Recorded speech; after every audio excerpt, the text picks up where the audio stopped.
What's up, fuckers?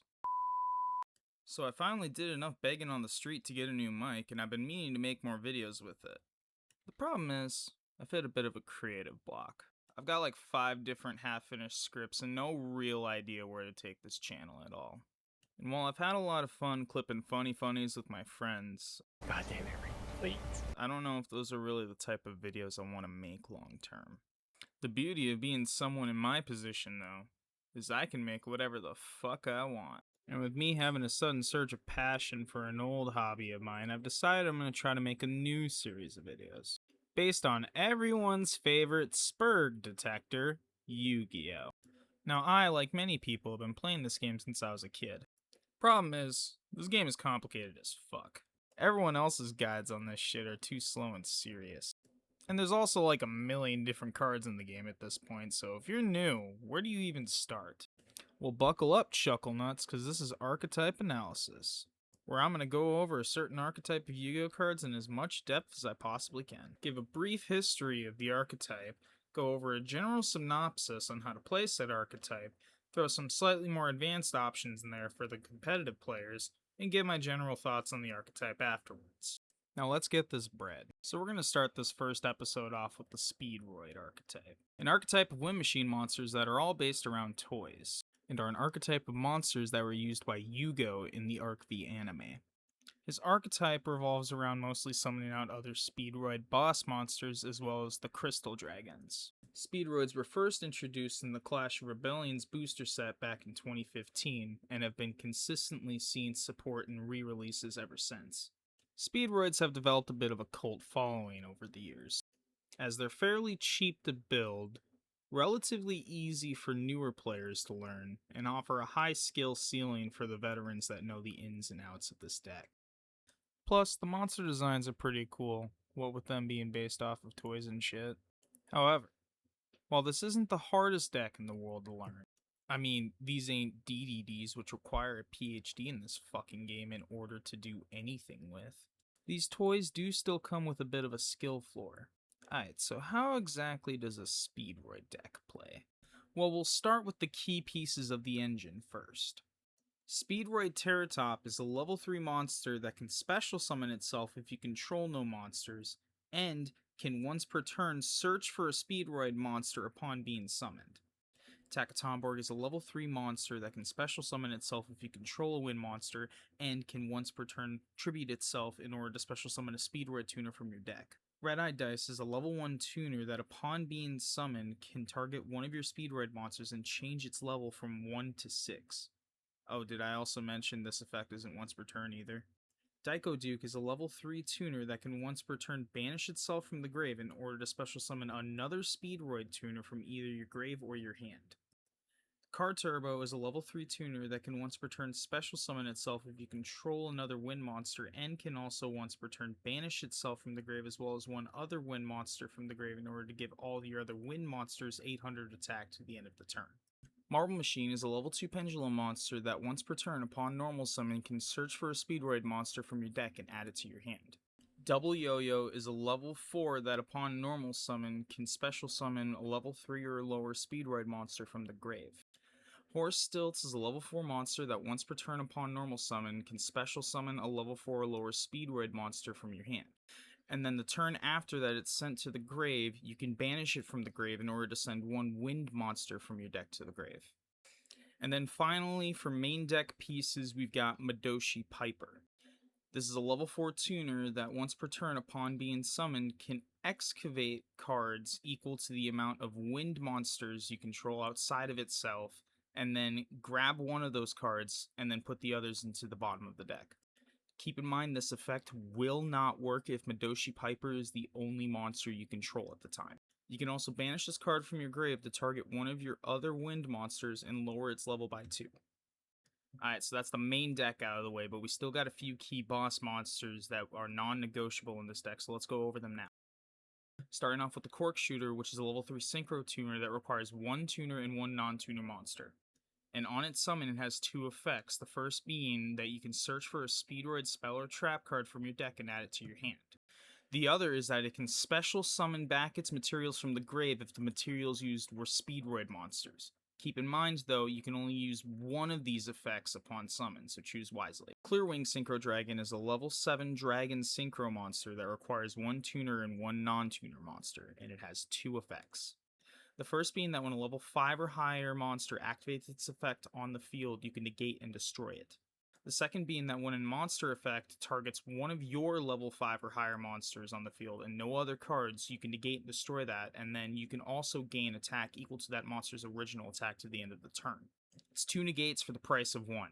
Crystal Wing Synchro Dragon is a level 8 monster that requires one tuner and one non-tuner synchro monster. And this has 2 effects as well. The first being that once per turn, when a monster activates its effect, you can negate, destroy it, and then gain attack equal to that monster's original attack till the end of the turn. The second being that once per turn, when you battle a level 5 or higher monster, you can gain attack equal to that monster's attack until the end of the damage step. But the big boss of this deck is a true beauty. Crystal Clear Wing Synchro Dragon.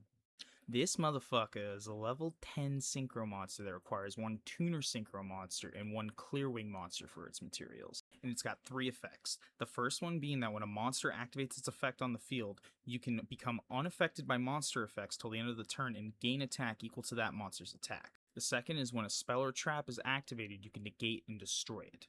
The third is if your opponent sends this card to the grave, you can search for any one win monster from your deck and add it to your hand.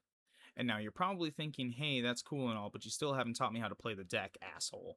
Well, there's a few different options for a standard combo, so we'll go over the general game plan now.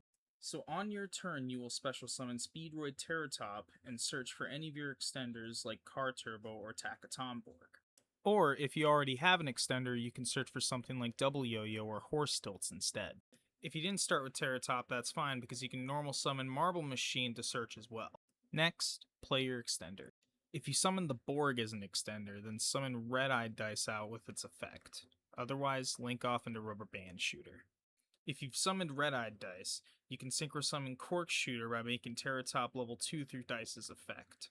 Then, special summon back your Terrortop and Dice by using Cork Shooter's effect to summon its materials back from the grave. Use Dice to make Terrortop level 6, and then synchro off into Clear Wing Synchro Dragon. Finally, use Cork Shooter and Clear Wing to go to either Crystal Clear Wing Synchro Dragon, or you can go to Baron de Fleur if you're playing Master Duel. So let's say you link off into Rubber Band Shooter first. Now this is where the deck gets really tricky, as both of Rubber Band Shooter's effects are powerful extension tools that kick open the door to your playmaking abilities. Here's the catch. It is all context-based, ranging from whatever cards you have in hand, to whatever interactions your opponent might have, to what monsters you have in grave, shit like that. If your opponent is smart, they will do anything in their power to stop the shooter of straight rope. However, I'm going to simplify this example for the video's sake, and we'll say that you started with double Yoyo and Marble Machine in your hand, and that you summoned Marble Machine to search Taketomborg and get Red-Eyed Dice out. So use Rubber Band Shooter's effect to banish a level 7 synchro from your extra deck. Search double Yoyo and Terrortop from your deck. Then, your opponent will choose one for you to grab to your hand and the other one gets sent to the grave. Now, I purposely used an example where it doesn't matter what gets sent to the grave. But keep in mind you can try to manipulate certain cards like Daiko Duke into the grave with this effect. Anyways, normal summon your double Yoyo through Rubber Band Shooter's other effect, and then repeat the aforementioned combo from earlier, but now using double Yoyo instead of Terrortop. Now keep in mind, if you're playing TCG rules, Baron is banned, so Crystal Clearwing becomes more of a necessity than a suggestion. Anywho, there's a lot more to this deck than just summoning out Crystal Clearwing every single time. So I'm going to start diving into more of the intricacies of this deck, as well as some deck building ideas for you to craft your own Speedroid deck. One of my favorite alternatives to Crystal Clearwing is Cosmic Blazar Dragon. This super beast of a monster is a level 12 synchro monster that requires one tuner synchro monster and 2 non-tuner synchro monsters. This thick boy comes with a whopping 4k attack and defense, and it comes with 3 different effects that you can choose from. Once per turn, you can banish this card from your side of the field till the end of the turn and either negate a summon, negate any card or effect that gets activated, or negate an attack and end the battle phase. A tough cookie to get around for sure, but his summoning requirement is equally tricky to pull off. Speedroids can get this monster out fairly reliably, however, as their only real restriction is that they lock you into wind monsters, and hey, what do you know, this fucker is a wind monster. If you want to feel like a 4D chess playing mastermind and get this guy out, then here's the easiest way to do it. Special summon out Terrortop and use its effect to get Taketomborg into your hand. Then summon out the Borg and use its effect to get Red Eye Dice out in the field and make Terrortop level 2. Synchro off into Corkshooter and then use Corkshooter effect to special summon back out your Terrortop and Red Eye Dice. But don't use Dice's effect because we're going to immediately synchro off into Speedroid Puzzle. Normal summon double Yoyo and get Dice back, but again, don't use its effect because now we're going to synchro summon into Speedroid Taketomborg. Now you can finally synchro off all 3 of these monsters to get the Cosmic Blazar Dragon out. Activate Puzzle's effect during the end phase to get double Yoyo back into your hand, and voila. Now you got a hefty boss monster and you got a combo starter for the next turn. Like I mentioned earlier, Crystal Wing Synchro Dragon is another staple of Speedroid decks. And Speedroids can get 2 of these bad boys out in the same turn fairly easily. Easiest way to do it is normal summon Marble Machine and grab Taketomborg through Marble Machine's effect. Use Taketomborg's effect to special summon Daiko Duke from your deck and then synchro off into Speedroid Taketomborg. Special summon Carturbo from your hand and then synchro off into the first Crystal Wing Synchro Dragon. Banish Daiko Duke from your grave and then special summon back your Carturbo. Then use Hagoita's effect to special summon itself back from the grave since you now control Tuner. Synchro off into the second Crystal Wing and now you got 2 monster negates for a relatively cheap price. Speedroids have some pretty good going second options too though. The level 8 Synchro monster Kite Drake is a fucking nuke that upon its synchro summon can choose between either negating all face-up cards that your opponent controls or blowing up every other card on the fucking field. This bad boy is as easy to summon as normal summon Marble Machine, grab Taketomborg from your hand, special summon it, and get Daiko Duke out. Synchro into Hagoita, special summon Carturbo from your hand, synchro off again into Kite Drake, and then kaboom! Another boss monster of theirs is a personal favorite of mine as well. The level 11 Synchro monster Clear Wing Rider. It's got 2 effects as well, the first being that once per turn you can roll a 6-sided die and put wind monsters from your grave back into the deck up to the result that you get from the die. Then you can destroy cards on your opponent's side of the field up to the amount of monsters you put back into your deck and gain 500 attack for each card destroyed. Then, during your opponent's turn, you can tribute the Clearwing Rider in order to get out 2 different level 7 Synchro monsters from your extra deck. Easiest way to get this guy out is normal summon Horse Stilts and use Horse Stilts effect to special summon Daiko Duke from your hand. Synchro off into Wind Pegasus and then special summon Taketomborg from your hand and use its effect to get Modoshi Piper on the field. Use Piper's Excavation effect to get a card from your deck to the hand and then synchro off into the Clearwing Rider. Now you have, by technicality, 5 different interactions just by getting this one guy out. Clearwing Rider summons out up to 2 different level 7 synchros from your extra deck. Which, hey, what do you know? We got Clearwing Fast Dragon and Clearwing Synchro Dragon right here. I already told you earlier how Clearwing Synchro Dragon is a 2-for-1 in the negate department. Clearwing Fast Dragon has an effect where once per turn you can negate an extra deck monster your opponent controls, set its attack to 0, and then it has a bit of recursion properties once it gets destroyed. Clearwing Fast Dragon has an effect where it can send itself to the Pendulum Zone when it's destroyed, and then if you control a Speedroid tuner and a non-tuner whose total levels equal 7, you can special summon it back from the Pendulum Zone.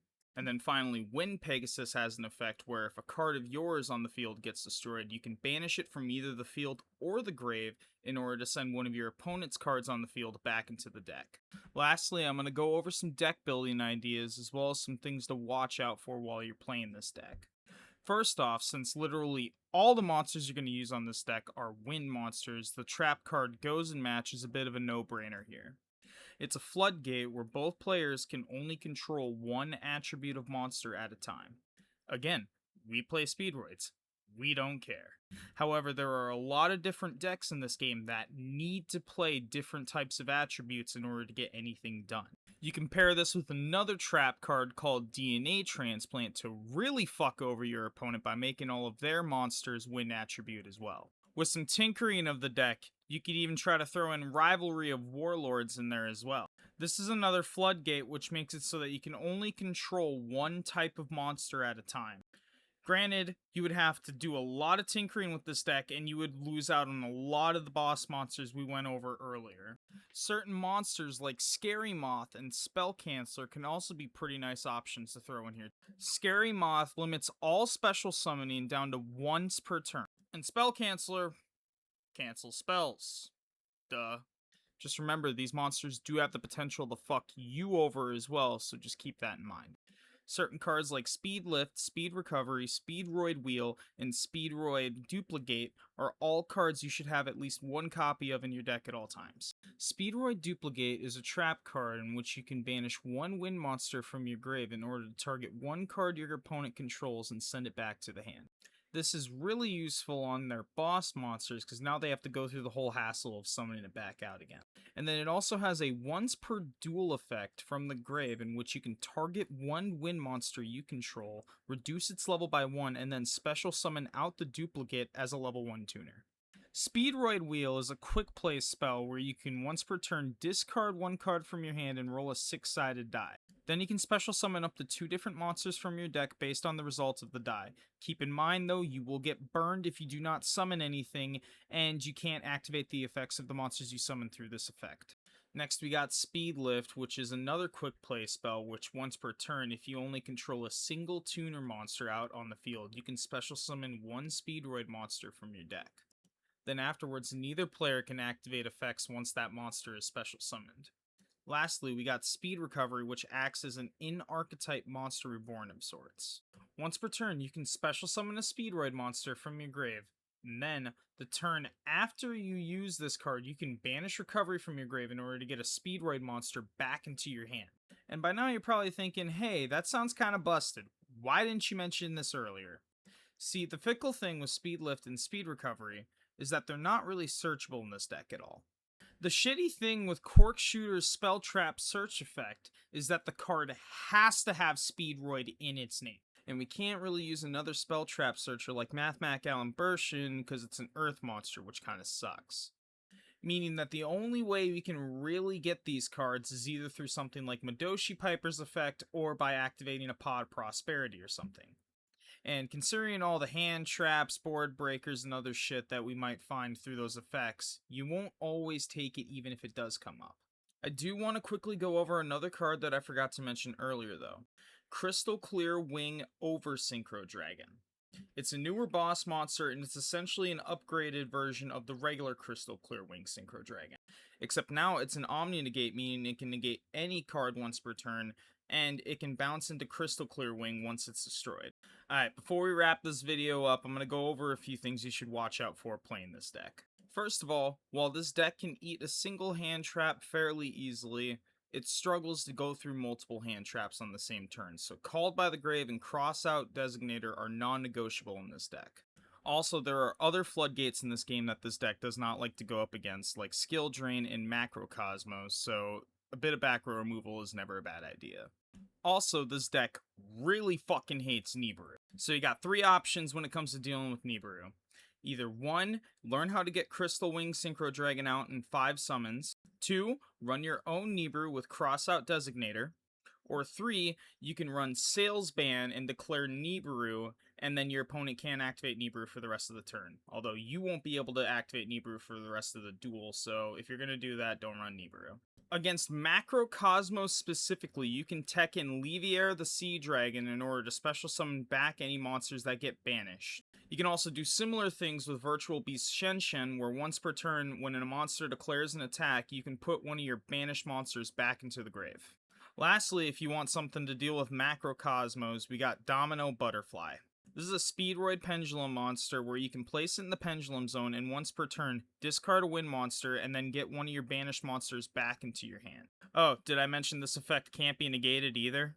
Wrapping things off, I want to give a quick shout out to Speedroid Malicious Magnet. This is another level 1 Speedroid tuner where you can summon it and once per turn synchro summon using one of your opponent's monsters as material.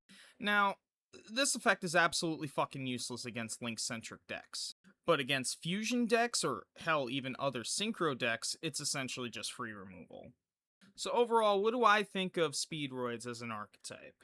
Well, are they the best archetype in the game? No, not really.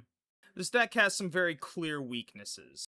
Between being a very graveyard reliant deck, having some very clear choke points like Marble Machine and Rubber Band Shooter, and just needing to put in so much more work than everybody else in order to even contend with today's metagame. There's a lot of things that stop this deck from topping YCSs and shit.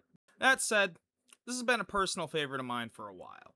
And I ultimately figured if I was gonna start a series of videos like this, I'd start with one that I know a lot about. Hell, I could probably go on about this archetype all day, but I've been working on this video for quite a while now, and I would honestly just like to get this video out sometime this millennium, so I should probably wrap it up. But, did you like the video? Should I do another? Feel free to let me know in the comments below. And if you didn't like the video, please feel free to call me a cunt and tell me how I'm bad and stupid and should kill myself in the comments below too. Honestly, just engage with me, please. I'm lonely. I'll have a couple of deck lists out for both TCG and Master Duel in the description below, and, do the YouTube things like comment, subscribe, all that jazz. And until next time, that's it. Stay cool. So long, fuckers.